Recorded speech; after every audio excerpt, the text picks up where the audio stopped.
মাদারীপুরে নির্বাচন যেন যার যার ভোট শেষে নির্বিঘ্নে দিতে পারে, বিগত দিনগুলোর মতো যেন মানুষ ভোটবিহীন অথবা ভোট হচ্ছে না বা ভোটের যেই মতামত সঠিক ব্যক্ত করতে পারছে না, এরকম নির্বাচন আমরা চাই না। আমরা সাধারণ জনগণ এরকমটাই চাই এবং দেখতেও চাই যে একজন নিরপেক্ষ, একজন সৎ নির্ভরযোগ্য ব্যক্তি নির্বাচনে বিজয় অর্জন করুক, আমাদের দেশের জন্য কাজ করুক।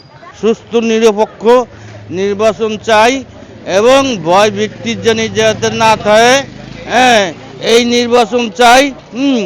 মানুষের যাতায়াত সুস্থ ও শান্তিপূর্ণ সব কিছু আমরা এই নির্বাচন চাই।